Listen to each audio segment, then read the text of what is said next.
Hello, good evening everyone. प्यारे साथियों, नमस्कार। स्वागत है आप सभी का आपके प्यारा सा यूट्यूब चैनल साइंस संग्रह में। मैं करता हूं कि आप सभी को मस्त होंगे। सो प्लीज हंसते रहिए, मुस्कुराते रहिए, स्वस्थ रहिए और मन लगा करके पढ़ाई करते रहिए। कैसे हैं आप सभी कोई? पर सारे बच्चे कंफर्म कर देंगे, आप हमें सुन पा रहे हैं? क्या आप हमें सुन पा रहे हैं? इवनिंग।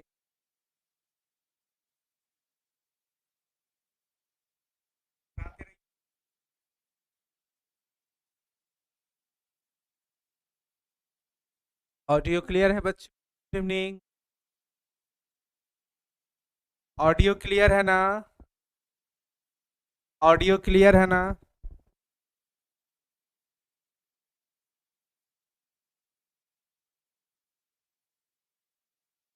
यस, तो चलिए फाइनली स्टार्ट करते हैं। आज हम लोग आ चुके हैं बच्चों ऊषा चैप्टर, जो कि इस बड़ा ही कमाल का शमशेर बहादुर सिंह द्वारा रचित यह कविता है, काव्य है।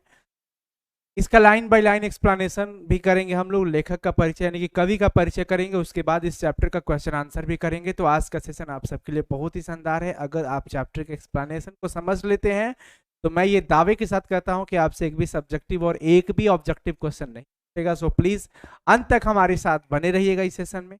एक बार आप सभी को शेयर कर देंगे। यस, ओके, स्टार्ट करते हैं बच्चों। चलिए सबसे पहले हम लोग देखते हैं कवि के परिचय शमशेर बहादुर सिंह के विषय में। शमशेर बहादुर सिंह ऊषा चैप्टर के रचनाकार कौन है? शमशेर बहादुर सिंह, ये सवाल अगर पूछा जाए तो आप बिल्कुल बताएं। शमशेर बहादुर, ओके। चलिए, 13 जनवरी 1911 को इनका जन्म होता है बच्चों। ये सब तो याद रखना पड़ेगा। 12 मई 1993 को इनकी मृत्यु हो जाती है अहमदाबाद में। इनका जन्म स्थान कहाँ पे है? उत्तराखंड के देहरादून में। छोटा भाई का नाम होता है तेज बहादुर सिंह। मम्मी का नाम है इनका प्रभुदेई, यानी कि इनकी माता जी का नाम होता है प्रभुदेई और पिताजी का नाम होता है तारीफ सिंह, जो कि कलेक्ट्रेट में रीडर और साहित्य के प्रेमी थे। शमशेर बहादुर सिंह जब 8-9 साल के थे तब उनकी मां की मृत्यु हो गई थी। जब ये 8-9 साल के थे तब इनकी माता जी की मृत्यु हो गई थी, और आप इनका तस्वीर यहाँ पर देख सकते हैं साथियों। इनका जन्म 13 जनवरी 1911 को हुआ था और इनका निधन हो जाता है बच्चों 1993 में 12 मई को। माता पिता का नाम देख रहे हैं। एक यहाँ पे मेन पॉइंट है कि जब उनकी माता जी का देहांत हुआ था तब शमशेर बहादुर सिंह की उम्र क्या थी? तो महज 8 से 9 साल। अगर हम शिक्षा की बात करते हैं तो प्रारंभिक शिक्षा ननिहाल में हुआ है इनका। 1928 में हाई स्कूल किए हैं इन्हें। 1931 में इंटर, 1933 में बीए किए हैं इलाहाबाद से। 1938 में एमए किए हैं और आगे की पढ़ाई नहीं हो पाई है। 1977 में साहित्य अकादमी पुरस्कार से इनको सम्मानित किया गया। 1933 में पत्नी की मृत्यु हो गई टीबी के रोग के कारण, ट्यूबरक्लोसिस की वजह से। ट्यूबरक्लोसिस एक बीमारी होती है, टीबी क्षय रोग जिसको कहा जाता है, उसकी वजह से 1933 में इनकी पत्नी की मृत्यु हो जाती है। इनकी पढ़ाई आगे बाधित रहती है। आगे एमए तक ये पढ़ाई कर पाते हैं, आगे की पढ़ाई नहीं हो पाई है। 1938 में एमए किए हैं, 1931 में इंटर किए हैं, 1933 में बीए इलाहाबाद से किए हैं। 1977 में बच्चों इनको साहित्य अकादमी पुरस्कार से नवाजा गया, सम्मानित किया गया था। ठीक है बच्चों, और ये इनकी कुछ वृत्ति रही है, माया, नया साहित्य, नया पथ एवं मनोहर कहानियां के संपादन कार्य से जुड़े रहे हैं ये। उन्होंने उर्दू हिंदी कोश का संपादन भी किया। शमशेर बहादुर सिंह ने उर्दू हिंदी कोश, शब्दकोश समझते हैं ना, जिसमें उर्दू से हिंदी वाली बात थी, कि उर्दू हिंदी कोश का संपादन भी किया। 1981 से 85 तक प्रेमचंद सृजन पीठ विक्रम विश्वविद्यालय उज्जैन की इन्होंने अध्यक्ष का पद संभाले रखा। शमशेर बहादुर सिंह जी 4 वर्ष का कार्यकाल था इनका, 1981 से लेकर 85 तक। प्रेमचंद सृजन पीठ विक्रम विश्वविद्यालय उज्जैन, वहां के ये अध्यक्ष रहे हैं। 1978 में सोवियत रूस की इन्होंने यात्रा की और 1989 में कबीर सम्मान मिला इनको।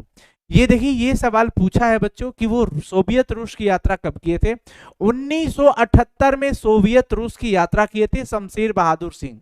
ये सारे पॉइंट्स आप मार्क कर लेना, अगर हाइलाइटर रखे हो तो अपने बुक में हाईलाइट कर लेना। 1989 में उनको कबीर सम्मान दिया गया। बाकी देखिए, 1932-33 में लेखन कार्य शुरू करने वाले शमशेर बहादुर सिंह की रचनाएं सन 1951 के आसपास प्रकाशित होना शुरू हुई थी। दूसरा सप्तक 1951, कुछ कविताएं इनकी रचना है, इनकी कृति है। 1959 में कुछ और कविताएं, 1961 चूका भी नहीं हूं मैं, 1975 में इतने पास अपने, 1980 में इस प्रकार से ये कई सारी आलोचना, निबंध, डायरी, ये सब आपके सामने है। आप चाहे तो स्क्रीनशॉट ले सकते हैं। और आपकी पुस्तक में जो कवि परिचय का भाग होता है, स्टार्टिंग से चैप्टर स्टार्ट करने से पहले वहां पे ये सारी चीज मेंशन होता है बच्चों, तो वहां से भी आप इस चीजों को याद कर सकते हैं। ध्यान में रखना पड़ेगा, ये सब कुछ ऑब्जेक्टिव के फॉर्म में पूछा जाता है बोर्ड एग्जाम में। अब हम लोग चलते हैं कविता की पंक्ति पर। कविता क्या कहती है, देखिए, शमशेर बहादुर सिंह जी के द्वारा रचित यह उषा पाठ। मैं सबसे पहले पाठ को आरंभ करने से पहले आपको इस पाठ का उद्देश्य बताता हूं। उषा पाठ बता क्या रहा है। उषा, उषा कहते किसको? तो प्रातः काल का जो नभ होता है, प्रातः काल का जो समय, सूर्योदय से पहले का जो समय होता है, उसको उषा कहते हैं। आप उषा काल सुने होंगे, यानी कि प्रातः का समय जो सूर्योदय से पहले का समय होता है, वो प्राकृतिक सौंदर्य का चित्रात्मक कल्पना करके उन चित्रों को शब्दों में रचना, ये शमशेर बहादुर सिंह ही जानते हैं।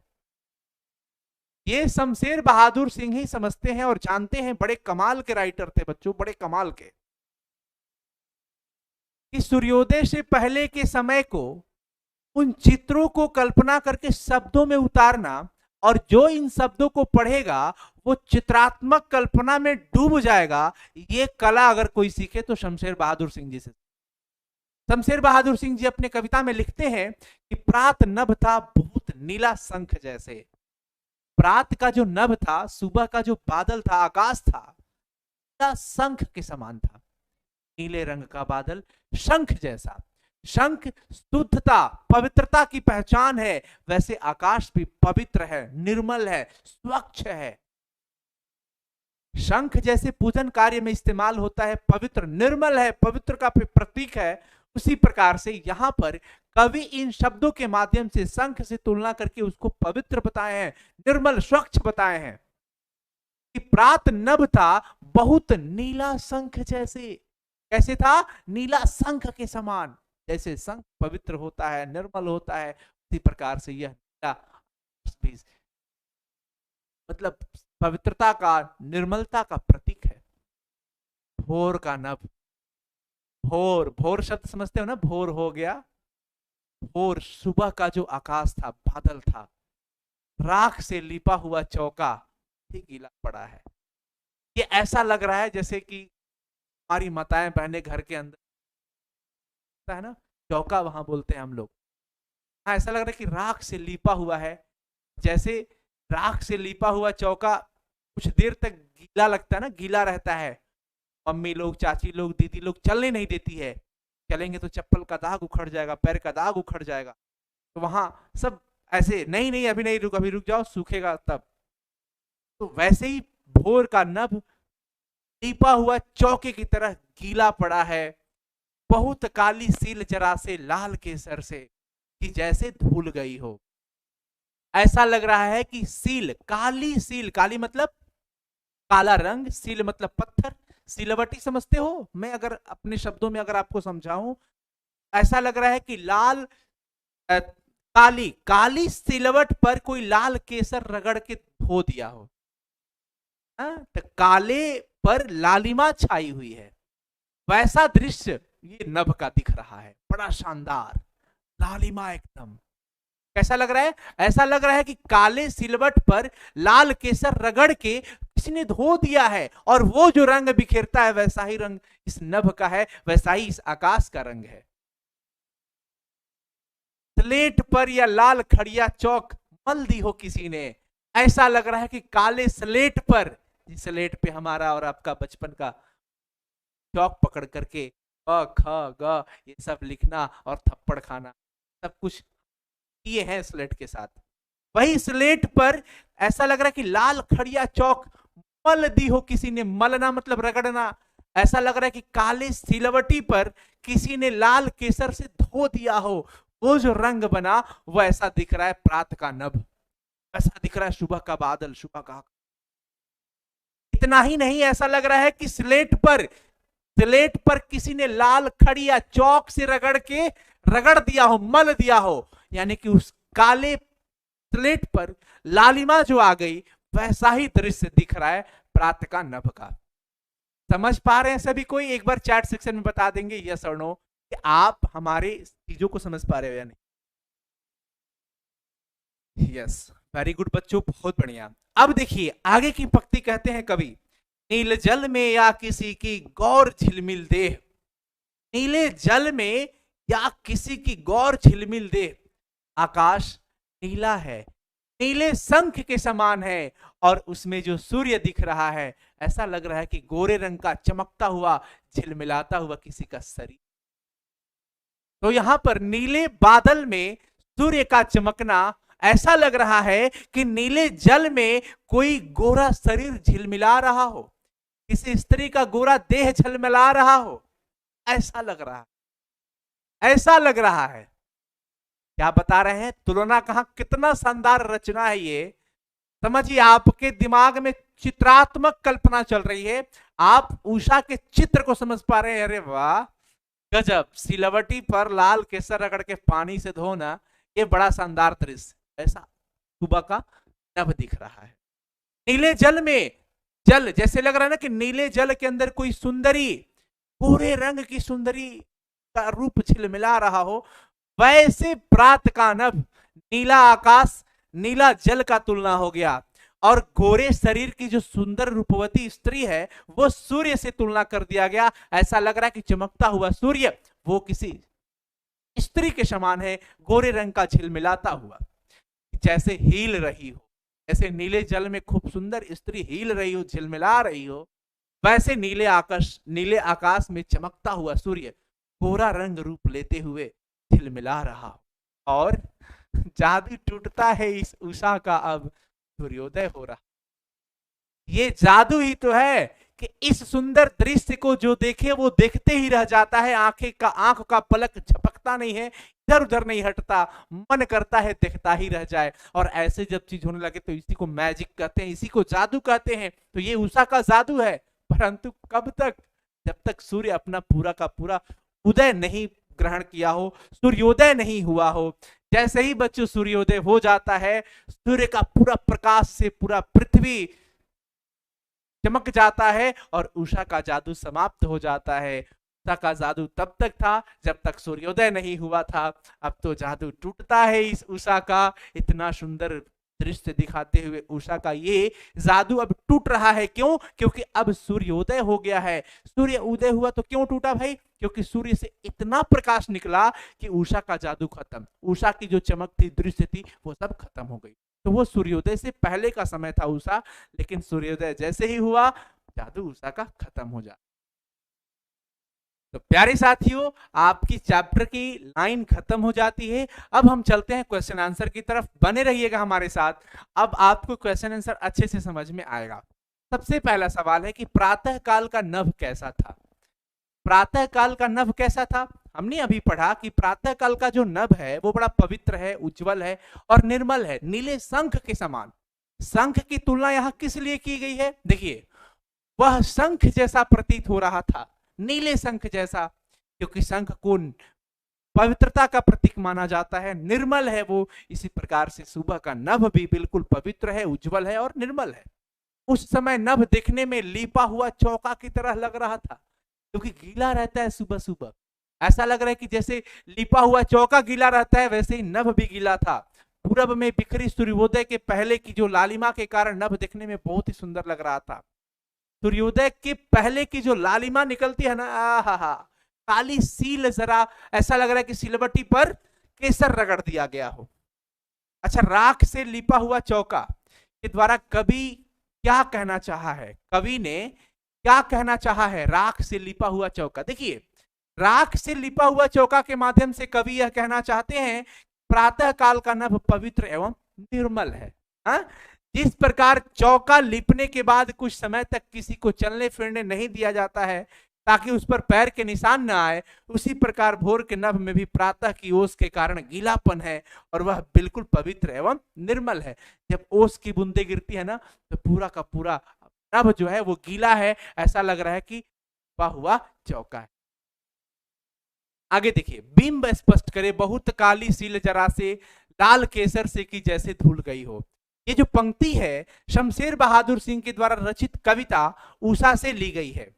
कवि इस पंक्ति के माध्यम से यह कहना चाहते हैं कि प्रातः के गहरे नीले आकाश पर सूर्योदय से पूर्व की लालिमा के प्रभाव के कारण ऐसा लग रहा है। देखिए, नीले आकाश पर सूर्योदय से पहले की जो लालिमा आती है ना, प्रभाव से ऐसा लग रहा है कि जैसे काले पत्थर पर केसर रगड़ने के बाद उसे धो दिया गया है। इस तरह उषा की सुंदरता बढ़ जाती है, उषा का सौंदर्य बढ़ जाता है। काली, बहुत काली सिल जरा से, ऐसा लग रहा है कि काले सिलवटी पर, पत्थर पर किसी ने केसर रगड़ के धो दिया हो। ऐसा ही दृश्य, ऐसा ही बिंब, ऐसा ही चित्र सूर्य पहले का उषा का है। उषा का जादू कैसा है भाई? सूर्योदय से पहले की लालिमा और आकाश की नीलिमा, सूर्योदय से पहले की जो लालिमा निकलती है सूर्य की, और आकाश जो नीलिमा अपना लिए हुए हैं, दोनों एक साथ मिल गए हैं, तो उषा का सौंदर्य इतना बढ़ गया है कि उसे देखने वाले देखते ही रह जाते हैं, कि उसे देखने वाले देखते ही रह जाते हैं। यह उषा की जादू ही तो है, क्योंकि जो उसे देखता है मोहित हो जाता है और देखते ही रह जाता है। परंतु क्षणिक था, कुछ पल भर का था, क्योंकि जैसे ही सूर्य उदय होता है वैसे ही उषा का जादू समाप्त भी हो जाता है। करेक्ट बच्चों? आगे चलते हैं। लाल केसर और लाल खड़िया चौक किसके लिए प्रयुक्त है? देखिए, कालेपन को मलिनता अथवा किसी दोष का सूचक माना जाता है। बिल्कुल, यहां विशेष करके हम व्यक्तिगत भाव रखते हैं, क्योंकि लाल केसर और लाल खड़िया चौक जो है ये किसके लिए प्रयुक्त है? तो यहां पर काले जो चीज होते हैं, देखिए शुभ कार्यों में लगभग ऐसा माना जाता है, शादी विवाह का हो तो उसमें काला कपड़ा पहनना हमारे लिए, हमारी जो धर्म है बाधित है, ऐसा कहा जाता है। यानी कि कालेपन को मलिनता अथवा किसी दोष का सूचक माना जाता है, उसे धोकर साफ किया जाता है। इसी प्रकार काले पत्थर पर लाल केसर रगड़ने तथा उसे धोने के बाद झलकने वाली जो लालिमा पत्थर की निर्मलता का सूचक बन जाती। वही बात हम आपसे समझाना चाहते थे, आपको बताना चाहते थे कि जैसे काला जो है वो अशुभ सूचक माना जाता है, परंतु उसको धोकर या फिर उस पर लाल केसर रगड़कर, लाल खड़िया चौक रगड़कर धो देना निर्मलता और शुद्धता, पवित्रता की पहचान दे देता है। उसी प्रकार से लाल केसर जो है वो किस चीज का सूचक बन गया? निर्मलता का, जो पत्थर को निर्मल बना दिया। इस तरह लाल केसर का प्रयोग निर्मलता के लिए किया गया है। स्लेट का रंग काला होता है, इस पर लाल खड़िया चौक रगड़कर कालिमा और लालिमा का समन्वय कर आकाश की शोभा का वर्णन किया गया है। ये दोनों आकाश की शोभा, आकाश की पवित्रता, निर्मलता के सूचक हैं। ठीक है बच्चों,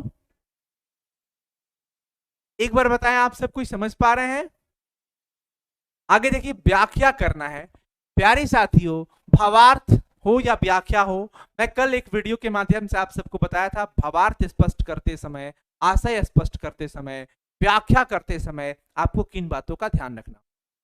सबसे पहले आपको इस बात का ध्यान रखना पड़ेगा कि जो पंक्ति है वो कहां से ली गई, किसके द्वारा रचित है और पाठ की विधा क्या है।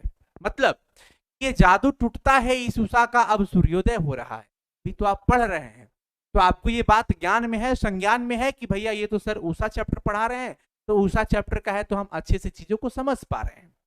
लेकिन मानिए जब एग्जाम में सिर्फ ये दो पंक्ति ही आपको दिखेगी, वहां चैप्टर का नाम नहीं दिखेगा, तब आपको कैसे पता चलेगा कि इस चैप्टर से है? उस समय आप यहां पर पंक्ति को समझेंगे, उषा, उषा इसमें है, जादू टूटता है, तो आपको ऐसे ही देख के लग जाएगा, आपके अंतरात्मा से एक आवाज निकलेगी, अरे यार ये तो उषा चैप्टर का है। तो आप लिखेंगे प्रस्तुत पंक्ति शमशेर बहादुर सिंह द्वारा रचित कविता उषा से ली। तीनों बात इसमें मेंशन कर देना है, चैप्टर का नाम, का नाम, और कविता है या भी होगा लिख देना है। प्रस्तुत पंक्तियां कवि शमशेर बहादुर सिंह द्वारा रचित कविता उषा से ली गई है। कवि इस पंक्ति के माध्यम से यह कहना चाहते हैं कि सूर्योदय से पूर्व की लालिमा और आकाश की नीलिमा दोनों एक साथ मिल गए हैं तो उषा की सुंदरता इतनी बढ़ गई है कि उसे देखने वाले देखते रह जाते हैं। ये जादू से कम नहीं, ये जादू से कम नहीं है, जादू टूटता है इस उषा का। अब सूर्योदय हो रहा है। अरे सूर्योदय से पहले साथियों कैसा दृश्य बना है? आकाश की नीलिमा, आकाश की नीलिमा और सूर्योदय से पहले की लालिमा, ये दोनों एक साथ समन्वय बना करके जो दृश्य दे रहे हैं उषा का, मानो ऐसे आंखें टकटकी लगा करके लोग देख रहे हो। ये जादू से कम है क्या? परंतु जैसे ही सूर्योदय हो जाता है इस उषा का जादू समाप्त हो। यह उषा की जादू ही तो है, क्योंकि जो उसे देखता है मोहित हो जाता है। लेकिन सूर्योदय के साथ सूर्य का प्रकाश फैलने से उषा सुंदरी जो है ना, उसका सौंदर्य नष्ट हो जाता है। ऐसा लग रहा है कि उषा नाम की जो सुंदरी है, रूपवती है, इतना सुंदर है, उसे लोग देखते ही रह जाता है। परंतु सूर्य के प्रकाश इतना फैल जाता है, इतना बिखर जाता है पूरा पृथ्वी पर सूर्योदय के बाद, ये उषा का रंग गायब हो जाता है, जादू इसका नष्ट हो जाता है। आगे देखते हैं, ये क नंबर हम लोगों ने व्याख्या किया। अब ख नंबर है कि बहुत काली सील जरा से लाल केसर से कि जैसे धुल गई हो। इसमें भी बच्चों व्याख्या करते वक्त हम वही बात मेंशन करेंगे कि प्रस्तुत पंक्तियां फलाना द्वारा रचित चिलाना चैप्टर से ली गई है। उसके बाद हम कहेंगे कि इस पंक्ति के माध्यम से कवि ये कहना चाहते हैं, जो भी होगा हम लोग इसमें बता देंगे। कवि इस पंक्ति के माध्यम से ये कहना चाहते हैं कि प्रातः के गहरे नीले आकाश पर देखो बहुत काली सील जरा से लाल केसर, मतलब कि काले पत्थर पर लाल केसर रगड़ के धो दिया गया हो, वैसा ही समन्वय जैसा चित्र बनता है ना, वही दृश्य सेम सूर्योदय के पहले बना है, वही बात यहां पर लिखा गया है। इस तरह उषा का सौंदर्य बढ़ जाता है। आगे देखिए, इस कविता की बिंब योजना पर टिप्पणी लिखे। शमशेर बहादुर सिंह द्वारा रचित उषा नामक कविता में प्रातःकालीन नभ और उषा की शोभा का वर्णन बिंबों के माध्यम से किया गया है। बिल्कुल, बिंब का मतलब होता है चित्र। बिंब का अर्थ क्या होता है बच्चों? चित्र होता है। और उन्होंने इस कविता में प्रातःकालीन जो नभ है, सुबह का जो नभ है और उषा है, उसकी शोभा का वर्णन चित्रात्मक कल्पना के माध्यम से किया है, चित्रों के माध्यम से। वो बता रहे हैं कि काले पत्थर पर लाल केसर रगड़ के जैसे धो दिया जाता है ना, वैसा ही दृश्य प्रातःकालीन नभ का सूर्योदय के पहले है। तो ये कहीं ना कहीं चित्रात्मक कल्पना है, बिंब है। कविता में बिंबात्मक भाषा का सुंदर प्रयोग किया गया है।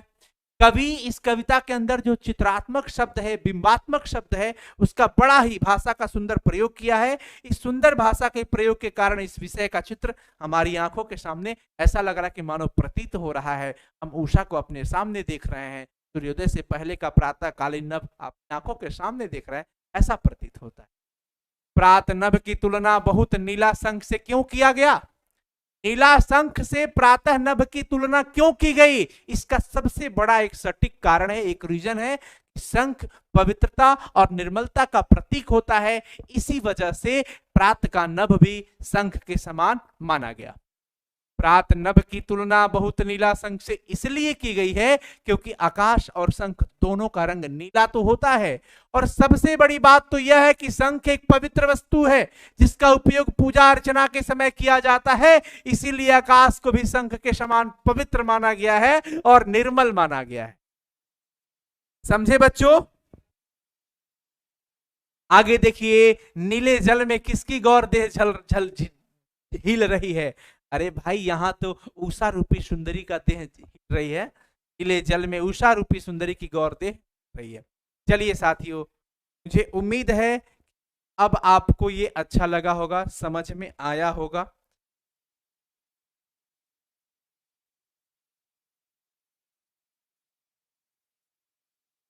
ये आपको समझ में आ गया होगा। Okay, yes. तो कैसा लगा जरूर कमेंट सेक्शन में कमेंट करके बताना। और फिर अगला क्लास इसका ऑब्जेक्टिव करेंगे हम लोग। और आपके सेंटअप एग्जाम से पहले, सेंटअप एग्जाम कब है आप लोगों का एक बार बता देंगे सभी कोई प्लीज? आपका सेंटअप एग्जाम कब है? सेंटअप एग्जाम से पहले हम चाहते हैं एक बार फिर आपकी हिंदी को रिवाइज जाए। बाकी ऑल अदर सब्जेक्ट पर भी काम हो रहा है, बहुत जल्द धड़ाधड़ वीडियो आपके पास होगा। थैंक यू सो मच बच्चों। जैसा भी लगे वीडियोस कमेंट करके जरूर बताना और अगले एपिसोड के लिए तैयार रहना। मैं माता रानी से विनती करता हूँ, दुआ करता हूँ कि आप अपने परिवार के साथ स्वस्थ रहें, मस्त रहें और आपकी सारी मनोकामनाएं पूर्ण हो, आपके घर वृद्धि प्रदान करे माता रानी। जय हो। हैप्पी नवरात्रि आप सभी को। फिर मिलते हैं बच्चों अगले सेशन में, तब तक के लिए बहुत शुक्रिया। हंसते रहिएगा, गाते रहिएगा, पढ़ाई करते रहिएगा, संस्कार में रहिएगा, अनुशासित रहिएगा, अपने माता पिता को कभी दुखित मत करिएगा, अपने से बड़ों का आदर करिएगा, हमेशा वाणी ऐसा बोलिएगा कि सामने वाले को दुख न लगे, अपने अच्छा करने की कोशिश, आके ऊपर वाले की मर्जी, सामने वाला आपके साथ जैसा भी है कभी बदले का भाव न रखे। लेकिन फिर भी एक बात ध्यान रखिएगा, ये पेड़ को बहुत जल्दी काट लिया जा प्रकार, जब जैसा तब तैसा जरूर रहिएगा, पूत रहिएगा, हंसिएगा क्योंकि दुनिया रुलाएगी, आगे बढ़िएगा क्योंकि पीछे खींचेगी, खुद से खुद को मोटिवेट करते रहिएगा, मोटिवेट करते, खुद में पॉजिटिव थॉट रखिएगा क्योंकि नेगेटिव थॉट भर, हमेशा हंसते रहिएगा चेहरे के बंद करने वालों। Thank you so much. फिर मिलते हैं अगले, तब तक क्या। और पीडीएफ के लिए अगर आपको इसका पीडीएफ चाहिए तो नीचे डिस्क्रिप्शन में दिए गए लिंक से एप्लीकेशन इंस्टॉल, और आप वीडियोस एंड सफलता बैच जहां भी जाएंगे वो इसका पूरा का पूरा सारा पीडीएफ एवरीथिंग इज, सब कुछ उपलब्ध है वहां पर, आप देख सकते हैं। Thank you so, love you all, शुभ रात्रि आप सभी को।